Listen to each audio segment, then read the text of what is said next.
오늘은 치유받은 10사람 중 9은 어디 있느냐라는 제목으로 누가복음 말씀 강의하겠습니다. 이 본문을 가지고 저도 여러 번 설교한 적이 기억이 나고, 아마 여러분들도 유튜브에서 검색해 보면 이 설교 본문 가지고 보통들 이제 제목을 9은 어디 있느냐, 뭐 그런 제목들, 그 다음에 추수감사절이라든지 맥주감사절, 감사에 대해서 설교할 때 이 본문이 많이 등장하기도 합니다. 저도 그렇게 설교한 적이 있고, 그런데 오늘 이 본문을 제가 또다시 보고 설교를 준비하면서, 설교를 준비할 때는 먼저 제목을 잡아야 되잖아요. 그러니까 본문을 읽고 또 읽고 제목을 잡기 위해서 고민을 많이 합니다. 저는 그냥 뭐 1, 2분 만에 읽고 나서 잡은 적은 거의 없는 것 같아요. 한 30분에서 1시간? 어쩔 때는 더 걸리기도 하고, 제목 하나 잡는데도 이제 그런 설교 준비를 제가 그렇게 하는데, 오늘 본문을 보면서 좀 다른 각도로 감사에 대한, 왜 10명 중 다 나병 환자에서 치료를 받았는데 9은 다 어디 가고 왜 한 사람만 감사했느냐, 은혜를 잊어버리고, 여러분 그러면 안 됩니다. 감사하는 사람이 되십시오. 틀린 말은 아닙니다.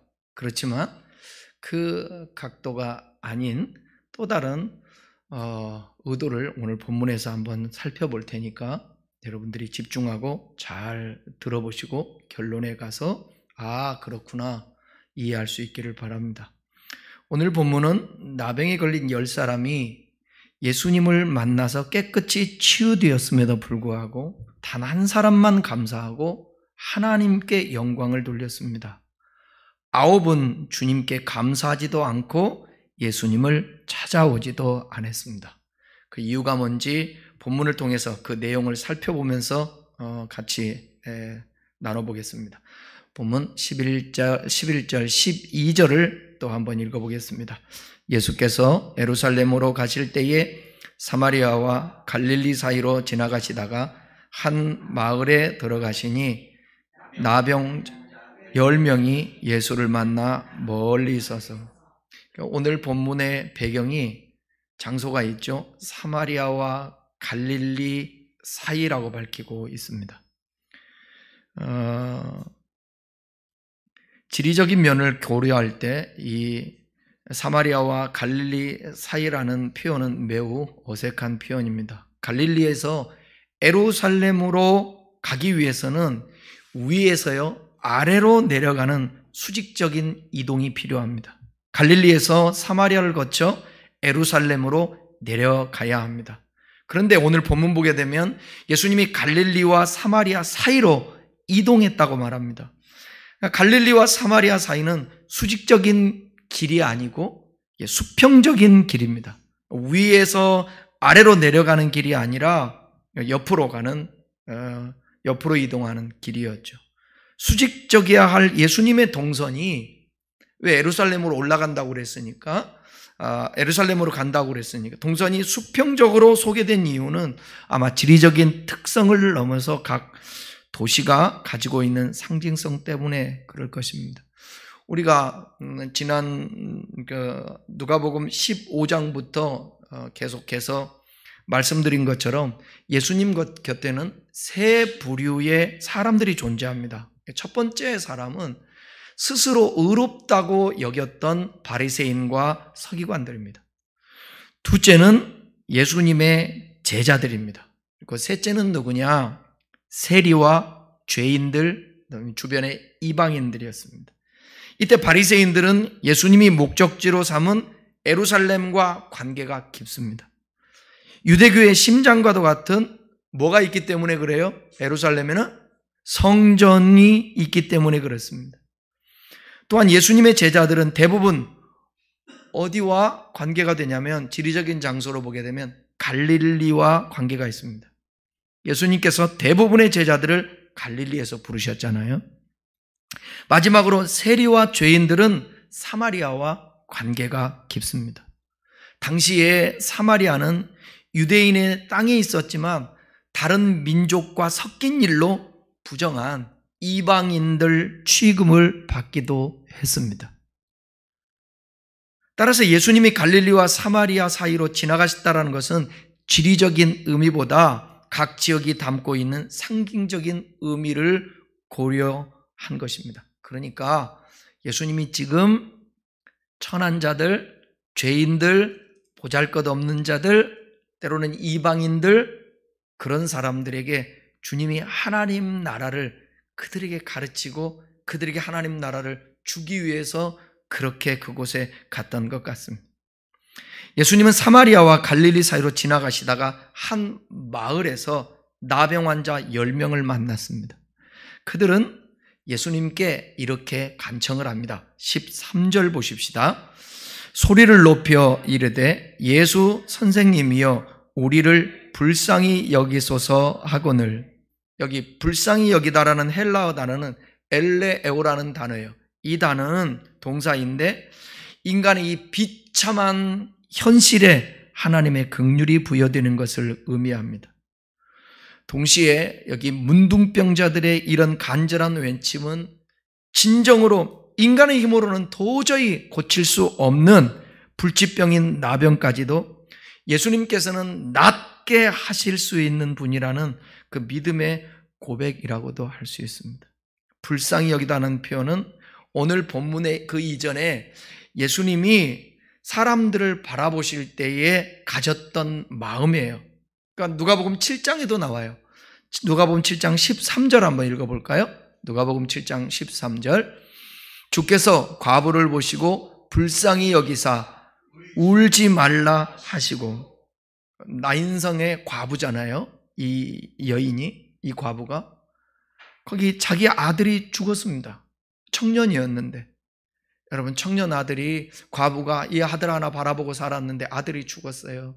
그래서 울고 있습니다. 이때 예수님을 만나게 되죠. 예수님이 그 여인을 뵙고 하는 말, 과부를 보시고 불쌍히 여기며 울지 말라, 울지 말라. 제가 얼마 전에 설교한 적도 있죠. 또 한 구절 보겠습니다. 선한 사마리아인의 비유에서 사마리아 사람도 거의 죽어가는 사람을 불쌍히 여겼다고 나와요. 누가복음 10장 33절입니다. 어떤 사마리아 사람은 여행하는 중 거기 이르러 그를 보고 불쌍히 여겨.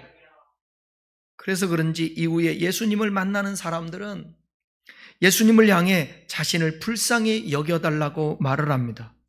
그러니까 오늘 본문도 보게 되면 나병 환자들도 예수님께 불쌍히 여겨달라고 소리쳤습니다. 불쌍히 여겨달라. 우리들도 그래요. 제가 항상 말씀드리지만 가장 우리의 본질적인 진짜 하나님이 원하시는 기도는 뭐냐면 진심을 담은 하나님 나를 불쌍히 여겨 주십시오. 중언부언하는 것보다 하나님 나를 불쌍히 여겨 주십시오. 우리 함께 한번 구해볼까요? 하나님 나를 불쌍히 여겨 주십시오. 하나님 나를 불쌍히 여겨 주십시오. 이 기도가 필요해요. 그런데 그들은 예수님께 가까이 하지 못하고 뭐라고 나와 있습니까? 멀리 서서 소리쳤다고 그랬어요. 멀리 서서 가까이 하지를 못하고. 나병 환자들이 왜 멀리 떨어져 있었을까? 그 이유는 나병 환자들은 사회적으로 격리된 생활을 했기 때문입니다. 나병에 걸리면 구약시대 보니까 성경에 레위기 13장에 보게 되면 그들은 사람들과 격리된 곳에서 거주할 수밖에 없었습니다. 당연히 마을 안에 거주하지 못하고 마을 외곽에서 일반 사람들의 눈을 피해서 자신들만의 거주지를 형성했습니다. 그러니까 예수님께서는 바로 사마리아와 갈릴리 접경에서 집단을 이루고 살고 있던 이 나병 환자들과 대면하게 된 거예요. 일산 지역도 송포라든지 식사라든지 거기에 옛날에 이런 분들이 함께 집단을 이루고 살았었죠. 예수님 앞에 나타난 나병 환자는 모두 몇 명이었죠? 10명으로 사마리아인과 유대인이 섞여 있었습니다. 그 나병 환자들이 어떻게 예수님을 만날 수 있었을까? 이들은 보통 사람들이 사는 곳에서는 살 수 없었지만 바로 마을의 외곽지대에는 살 수 있었습니다. 왜? 그래야만 동냥을 하고 생계를 유지할 수 있었으니까. 그러다 보니까 그들은 자연스럽게 예수님의 명성에 대해서 들었습니다. 지금 자신들 앞에 나타난 예수님을 이전부터 만나보고자 소망을 했죠. 여러분, 병든 사람들은요, 병원에 다녀도 약을 먹어도 어떤 방법으로도 안 되는 사람은 관심이 뭐냐? 어디에서 병을 낫게 하는 게 있을까? 그래서 옛날에 돌팔이 의사에게도 찾아가기도 낫는다니까. 효과도 없는 약도 먹기도 하고. 종교인들은 어떻게 해요?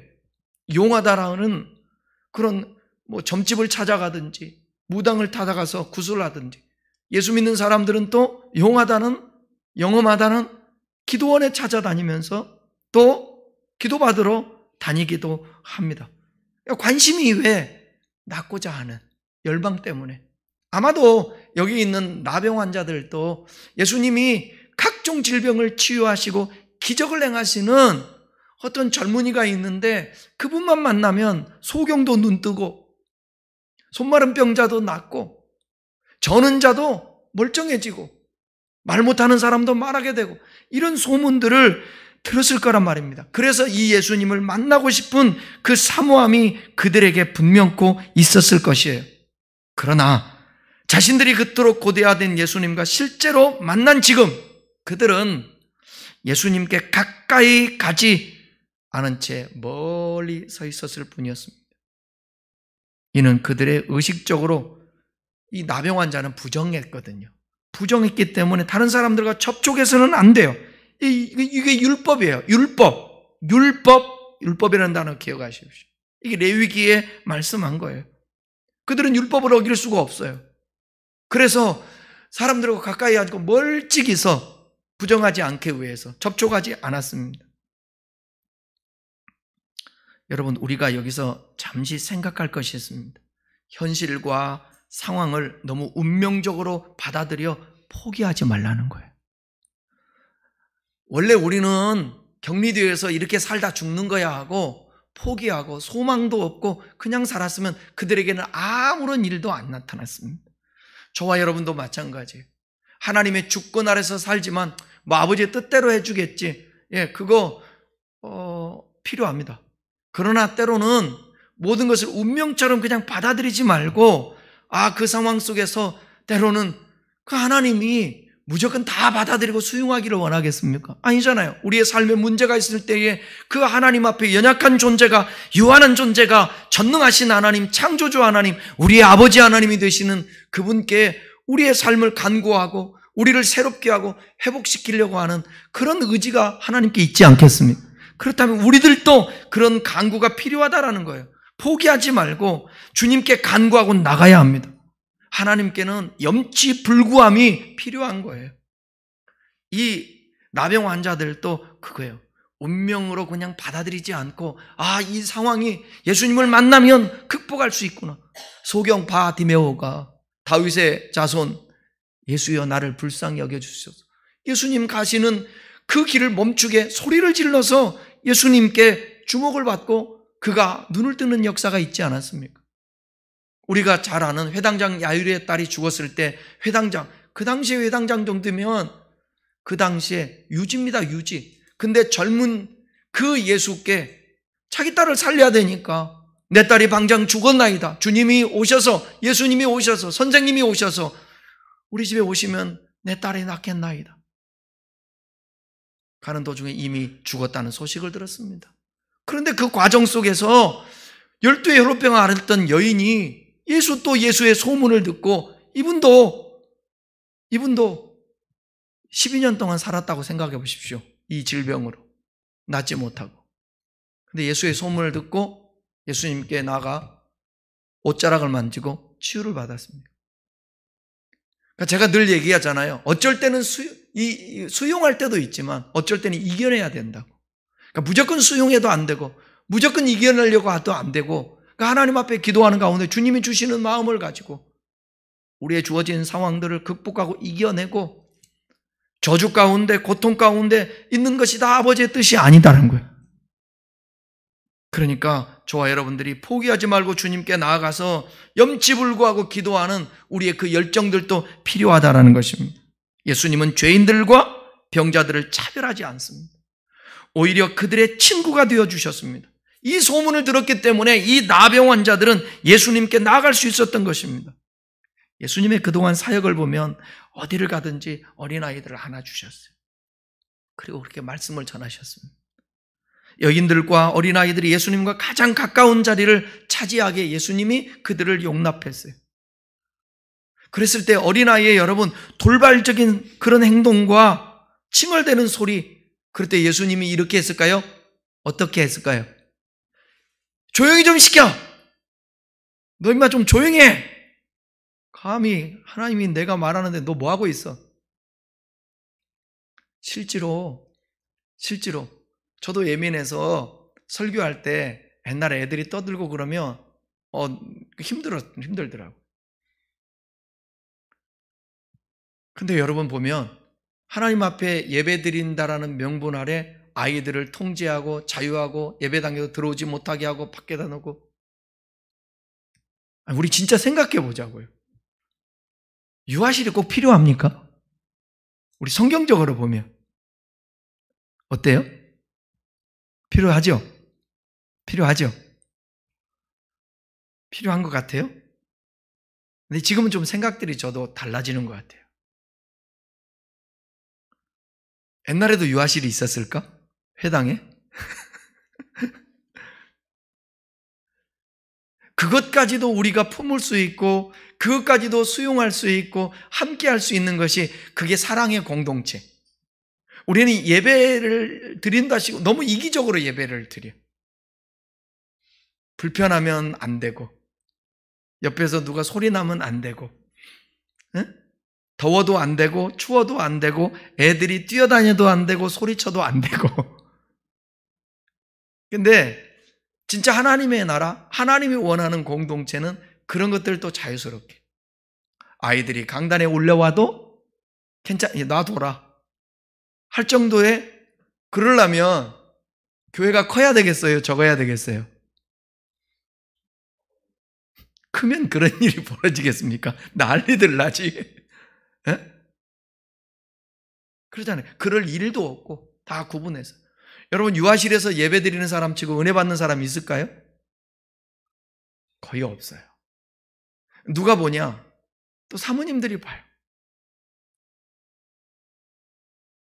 제가 아는 목사, 고백 목사는 사모님도 은혜를 받아야 될 거 아닙니까? 그래야 충족이 되지. 에? 그 버틸 수 있는데 애기 보지, 밥하지, 뒤치다거려야지, 우울증에 걸려. 번아웃 되고. 뭔 얘기하다가 여기까지 왔는지. 예수님은 설교하실 때 예수님은 당신에게 가까이 오는 자들을 거절하지 않고 다 받아줬습니다. 따뜻한 미소로 대응하셨습니다. 가르침을 전하시는 도중에도 병든 사람이 있으면 멈추고 그 한 사람을 치유해 주셨습니다. 회당에 있을 때 지붕을 뜯어요. 이게 상상이나 될 일입니까? 그런데 예수님은 말씀을 멈추시고 치유해 주세요. 이게 예수님이에요. 우리는 못 쫓아가요. 나는 예수님을 못 쫓아가요. 아무리 이렇게 얘기해도 추구하고 노력할 뿐이지 어찌 하나님이신 예수님을 이렇게 우리가 쫓을 수 같이 할 수, 예수님처럼 할 수 있겠습니까? 누가복음은 이런 예수님을 계속 전하고 있습니다. 나병 환자들이 예수님께 나올 수 있었던 것은 남녀노소 빈부귀천할 것 없이 친근하게 대해 주시는 예수님에 대해 알고 있었기 때문에 그래요. 바로 우리에게 있어서 예수님은 여러분 따뜻한 분, 품어주시는 분, 우리의 문제도 해결해 주신 분, 우리를 구원해 주시는 분, 참 좋으신 주님으로 여러분들이 여겨져야 돼요. 부모도요, 자녀들이 허물 없이 가까이 하고 따뜻하게 이렇게 접근하는 것은 그 부모가 편안해야 돼. 무섭지 않아야 돼. 수용해줘야 되고 다 받아들여야 되고 따뜻해야 돼.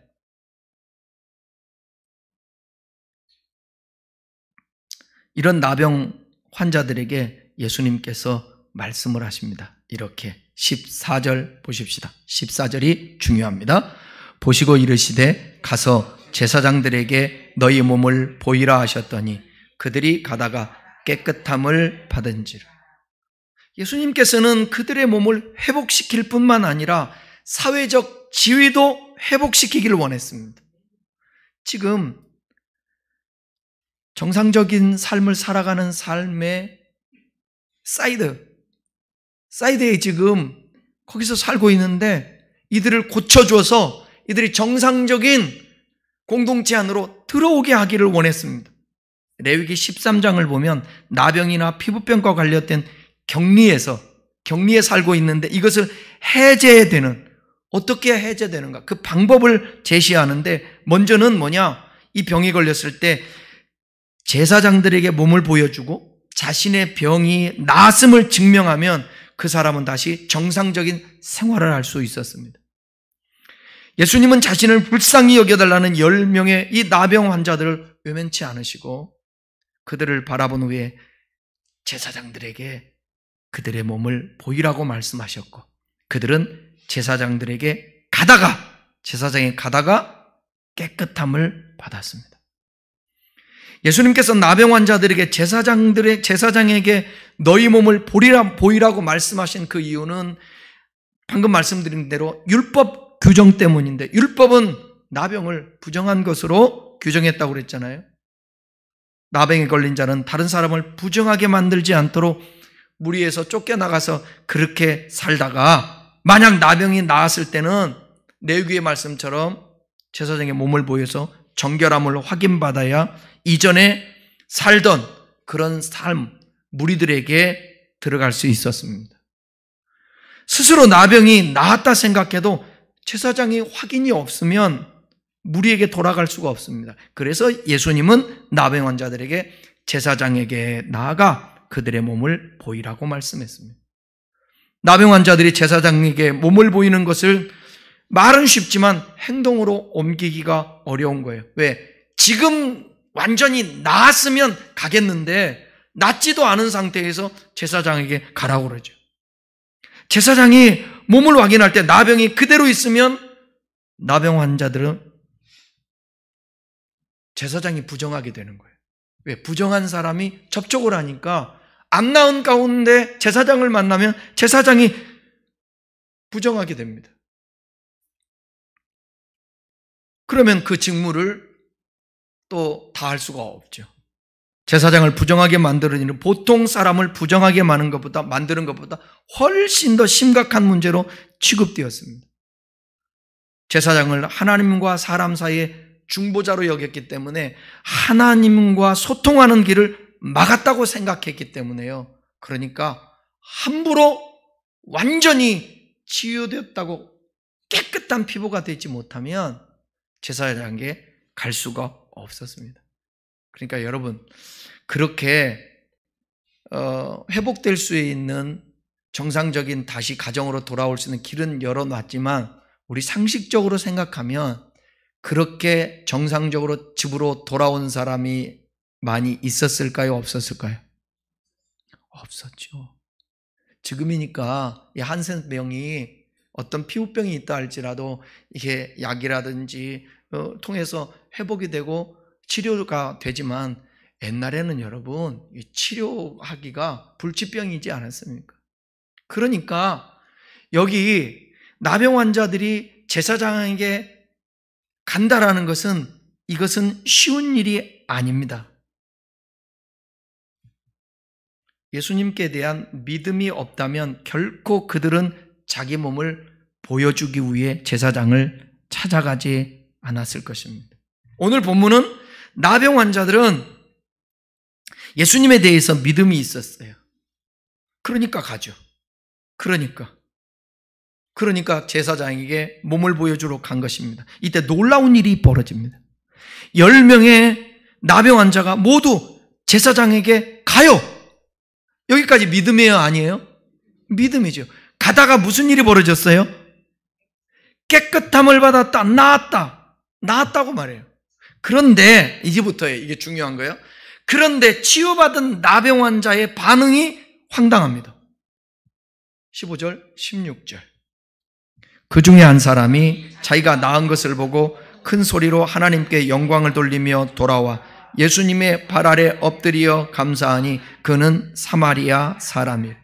깨끗함을 받은 10명의 나병 환자 중에서 9은 나타나지 않고 한 사람만 자신이 나은 것을 보고 큰 소리로 하나님께 영광을 돌리며 예수님께 돌아와서 그 발 앞에 엎드려 뭐 했다고요? 감사했습니다. 이 내용은 우리가 지금까지 많이 들었으니까 이 부분만 좀 얘기해 본다면, 그럼 사람이 참 그죠? 감사하는 거 당연히 은혜를 입으면 감사하는 거. 근데 그 9도 감사했을까요? 안 했을까요? 어쨌든 감사했겠죠, 그죠? 근데 지금 중요한 건 뭐냐면 예수님께 나오지 않았다라는 거예요. 예수님께. 근데 왜 사마리아 사람은 예수님께 왔냐고요? 사마리아와 갈릴리의 경계에서 나병에 걸린 환자들 중 병이 나은 후 예수님을 찾아온 자는 이 사람, 사마리아 사람밖에 없었습니다. 사마리아 사람. 의도적으로 아마 이 누가는 사마리아 사람을 부각시키는 것 같아요. 사마리아 사람들은 높은 층이에요? 낮은 층이에요? 낮은 층이죠. 누가 알아주는 사람들이 아니라고, 그 당시.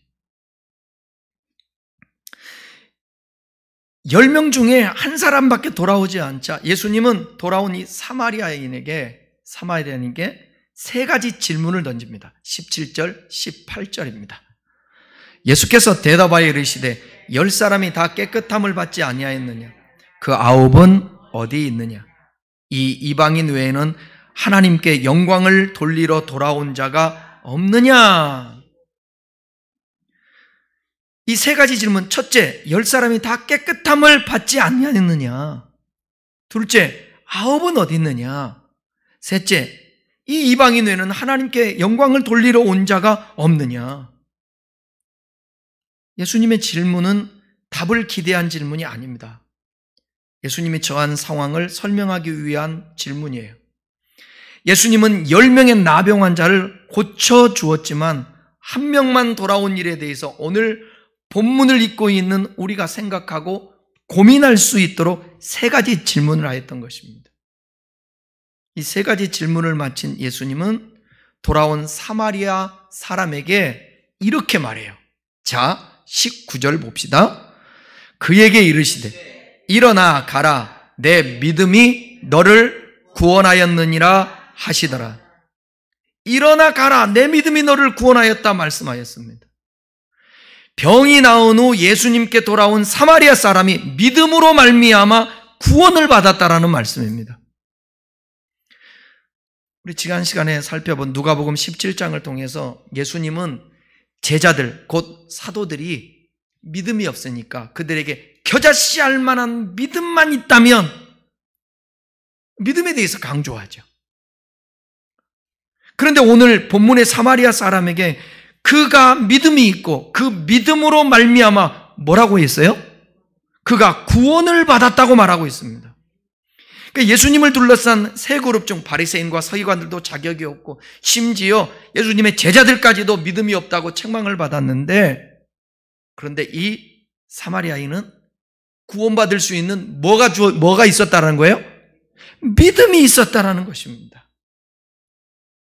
여기 우리는 구원에 있어서 중요한 사실 하나를 깨달아야 합니다.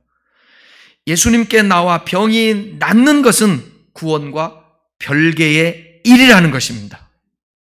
병이 나았다고 해서 꼭 구원받는 거 아니에요. 그러니까 예수님이 병든 자를 고친 후에 뭐라고 말씀하여? 네 죄사함을 받았느니라. 죄사함 받지 못하고 어떻게 구원받아요? 병 나았다고 구원받는 거 아니잖아요. 그리고 뭐라고 말씀하냐면 내 믿음이 너를 구원하였느니라, 이렇게 말씀하세요.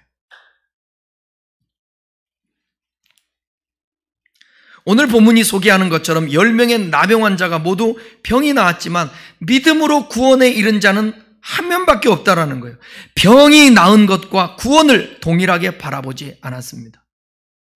오늘 본문은 깨끗함을 받은 10명의 나병 환자를 두 그룹으로 나눴잖아요. 하나는 예수님께 돌아온 나병 환자, 다른 하나는 예수님께 오지 않은 나병 환자.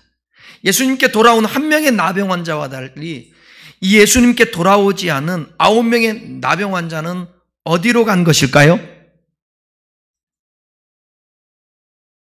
오늘 본문은 그들이 어디로 도착했는지, 어디로 갔는지는 말하고 있지 않지만 문맥 정황상 그들이 지금 어디로 가는 길이었어요? 아니, 예수님이 말씀했잖아요. 너희들 지금 제사장에게 가서 몸을 보이라 그랬잖아요. 근데 가는 도중에 나았잖아요. 그 나은 상태에서 한 사람은 예수님께로 오고 나머지는 어떻게 했을까요? 그러지 않았을까요? 왜? 확인을 받아야 정상적인 자기 공동체의 가족이든지 갈 수 있으니까.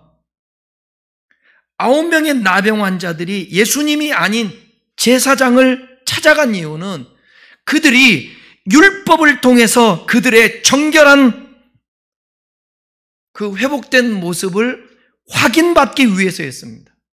그러니까 앞서 말씀드린 것처럼 제사장은 율법을 따라 나병 환자들의 정결과 부정을 결정을 합니다.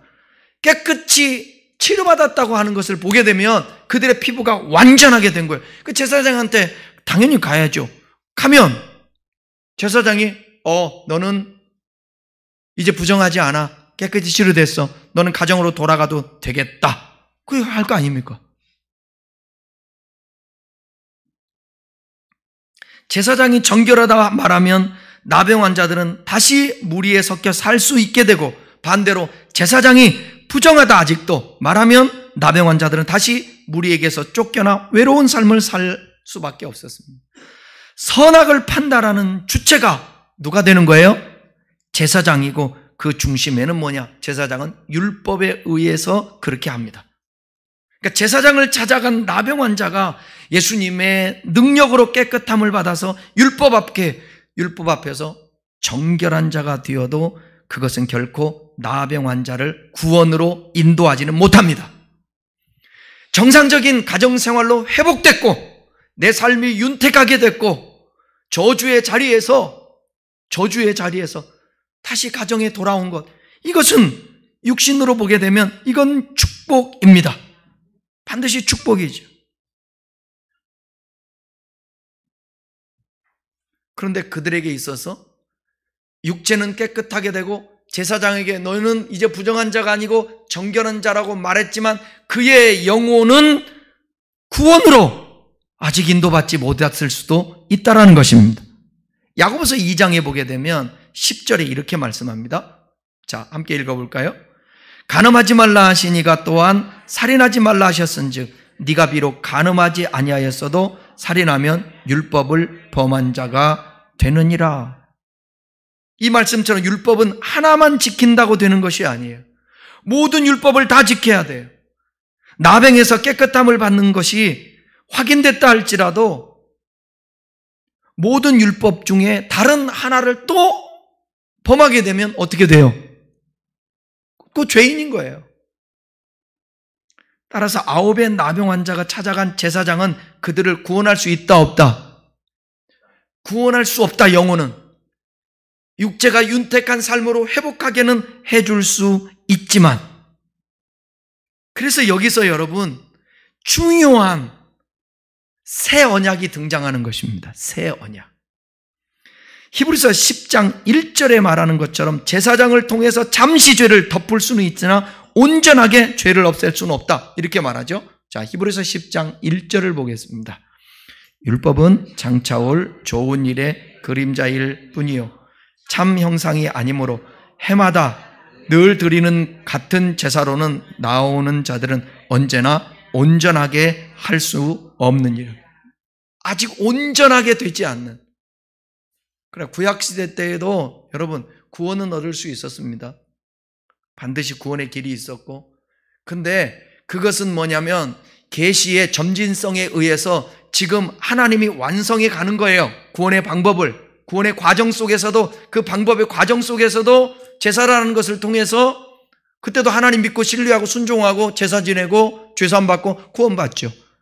근데 세상적 지어가는 하나님의 어린 양, 구약시대는 진짜 어린 양인데 이제 예수님이 이 땅에 오셔서는 뭐예요? 그분이 친히 어린 양 되셔서 단번에 제사를 지내서 온전한 제물이 되고, 그러므로 다시는 이제 제사 지내도 안 되고요.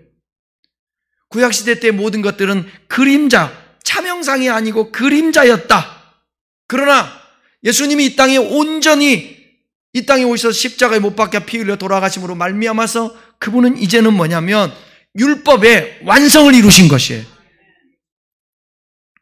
우리의 죄는 오직 예수 그리스도를 통해서만 없앨 수 있습니다. 오직 예수 그리스도께서 우리의 죄를 위해 십자가에 달려 죽으심으로 한 번의 영원한 제사를 드렸기 때문입니다. 제사장을 통해 제사가 죄를 덮었다면 십자가를 통해서 예수님은 죄값을 자신의 생명으로 지불하셨습니다. 그러니까 차고 넘치는 예수님의 생명이 우리의 죄값을 대신하신 것입니다. 그래서 우리는 제사장과 예수님 사이에서 제사장에게로 가야 돼요? 예수님에게 가야 돼요? 이 말은 구약으로 가야 되냐, 신약으로 가야, 율법으로 가야 되느냐, 은혜로 가야 되느냐. 바로 이 부분인 거죠. 이 부분을 누가를 통해서 의도적으로 지금 말씀하고 싶어 하는 거예요.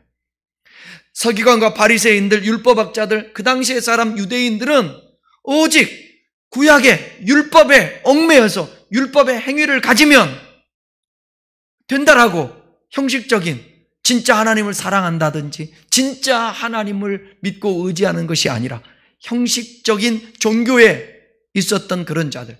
그런데 여기 사마리아 사람은 예수님에 대해서 들었는데 예수님은 메시아다, 저분은 구원자다, 세상 죄를 지우고 가는 하나님의 어린 양이다. 예수님은 누누이 말씀하고 있잖아요. 예수님은 죽으셨다가 부활할 것이다, 메시아다. 이 얘기를 들었을 거 아닙니까? 그러니까 가는 도중에 10명은 아직 그 예수에 대해서 깨닫지를 못했기 때문에, 그 새 복음을, 새 언약을 받아들이지 못했기 때문에 그냥 옛날부터 했던 대로 습관적으로 율법적으로 누구한테 갔다? 제사장에 갔지만, 그러나 이 사마리아인은 누구에게 간 거예요? 그 말씀을 하신 예수님께 나아간 것입니다. 아, 이분이 메시아다. 아, 이분한테 나아가면 내가 자유를 얻을 수 있겠다. 이거 대단한 거 아니에요? 이게 행간이지만 이 본문에는 나오고 있지는 않지만 여러분, 당연히 제사장한테 가야 되지 않겠습니까? 그런데 제사장한테 가지 아니하고 예수님께 왔다라는 거, 이 사실은 뭐냐? 그분, 이 예수가 진정코 나를, 내 영혼을 구원하고 나를 자유할 수 있게 하는 메시아 그리스도라는 사실이. 이해하시겠어요? 네. 시간 있으면 구약과 연결돼서 더 말씀드릴 수 있겠지만 이 부분을 지금 이 본문을 통해서 감사한 부분도 있지만 이 부분을 우리에게 말씀하고 싶어 하는 것입니다. 예수님도 오늘 18절에서 그가 누구에게 영광을 돌렸다고 말하죠? 하나님께 영광을 돌렸다고 말합니다. 병을 낫게 한 것은 예수님인데 그는 예수님이 아닌 누구에게 누구님께 영광 돌렸다고? 하나님께. 예수님이 하신 일이 하나님이 하신 일이, 예수님이 하나님의 아들이라는 사실을 알았기 때문에 이런 사실을 고백을 했습니다. 근데 이게요, 잘못하면 신성 모독과 같은 고백입니다. 예수님이 하나님이라는 것은 신성 모독과 같아요. 누구예요? 그 종교 지도자들이 예수님이 신성 모독했다고 그들 예수님을 죽게 만들지 않습니까? 예수님 당시 대부분의 사람들은 누구도 하나님과 같을 수 없고 누구도 하나님과 견줄 수 없다고 생각했습니다. 비록 예수님이 놀라운 능력을 보여주셨더라도 하나님과 비교할 수 있는 분으로 생각조차 안 했습니다. 하지만 예수님께 돌아온 이 사마리아인은 예수님이 하신 일을 하나님이 하신 일로 보았습니다. 그래서 그는 예수님이 하신 일로 하나님께 영광을 돌린 것입니다. 우리는 스스로 하나님께 영광 돌릴 수 있는 존재가 아니라 오직 우리 주 예수 그리스도의 은총 중보자이신 그분을 통하여서 하나님께 영광을 돌릴 수가 있는 것입니다. 도덕적이고 윤리적인 삶의 모습은 물론이고 우리 종교적인 삶의 모습도 하나님의 영광이 아닌 자기의 영광을 추구하는 것이 오늘날 이 시대의 사람들입니다. 아니, 과거에도 그랬을 것입니다. 기회만 있으면 사람들로 박수받고 싶어하고 그렇게 살아가는 것이 이 시대의 사람들, 과거의 사람들입니다. 그런데 오직 하나님께 영광을 돌려야 할 것이 우리의 본분이에요. 우리의 지음받은 목적이 그것이니까. 그런데 우리가 하나님께 영광을 돌릴 수 있는 것은 뭐냐면 예수님으로 말미암아서 영광을 돌릴 수 있는 거예요. 그분의 아들을 통하여서 죄사함 받고 그 아들을 통하여서 하나님 앞에 나갈 수 있는 산길이 있고 은혜의 보좌 앞에 갈 수 있는 그 길이 열렸으니까 그분을 통해서 하나님께 영광을 돌리는 것입니다. 그것을 사마리아인은 깨닫게 된 거예요. 그래서 제사장한테 가지 아니하고 예수님께 온 것입니다. 스스로 결코 구원에 이를 수 없는 자라는 것을 깨달을 때 우리는 구원하심으로 말미암아서 예수 그리스도가 우리를 구원하심으로 말미암아서 우리가 하나님께 영광 돌릴 수 있다라는 그 사실을 우리가 알게 되는 거죠. 결론입니다. 우리는 오늘 말씀을 통해 제사장에게 찾아가는 율법을 뛰어넘어서 새 언약의 예수님을 통해 주어지는 구원의 은혜를 살펴봤습니다. 하나님께서는 나병에 걸렸지만 예수님께 나와 깨끗함을 얻은 10명 중 한 사람, 이방인이 감사와 영광을 돌린 사건을 통해서 율법에 얽매이지 말고 율법을 완성케 하시기 위해서 오신 예수 그리스도에게 접근해야 된다는 것입니다. 그러면 형식적인 종교인의 삶이 아니라 진짜 주님을 사랑하고 주님과 친밀한 교제 속에서 주님으로 말미암아서 형식을 뛰어넘어 기뻐하고 감사하고 즐거워하고 하나님 나라를 경험하는 그 삶을 예수님이 오신 이후에 우리가 누려야 되는 거예요. 그것이 오늘 본문에 등장하는 사마리아인이 아니었을까? 그런데 9명은 여전히 예수님께 오지 않고 제사장에 가서 그들이 육신의 질병으로 자유를 얻고 그 가난과 그 격리 상황 속에서 힘들게 살았지만 이제 집으로 돌아와 행복함은 누렸을지 모르지만 그들의 영혼은 어떻게 될지 모른다는 거예요. 그래서 저와 여러분들 그런 거예요. 여러분, 더 이상 종교적인 형식적인 것에 얽매이지 말고 진정한 구원과 진정한 평안과 진정한 사랑과 진정한 은혜는 주님 앞에 있음을 알고 주님께 더 마음을 다하고 뜻을 다해서 집중하고 사랑하고 믿고 의지하고 따라가야 되는 것입니다. 그런 은혜가 저와 여러분들에게 있기를 바랍니다. 질병이 고침받아서 문제 해결받아서 하나님께 감사하기도 하지만 그 이면에 있는 나를 사랑하시고 그분이 진짜 나에게 도와주시고 은혜 주신 분이 메시아시고 이분만이 나를 구원하실 자라는 사실을 우리가 믿고 나갈 때 예수님께서 오늘 귀한 말씀 그 사마리아인에게 하지 않습니까? 내 믿음이 너를 구원하였느니라. 그의 모든 예수님을 만나고 제사장을께로 가서 자기 몸을 보이려 하는 과정 속에 깨끗함을 받고 예수님께 나온 것, 이 모든 것이 믿음입니다. 이 믿음이 사마리아인을 구원했다라는 사실. 저와 여러분도 이런 사마리아인 되기를 주의 이름으로 축원합니다. 기도하겠습니다.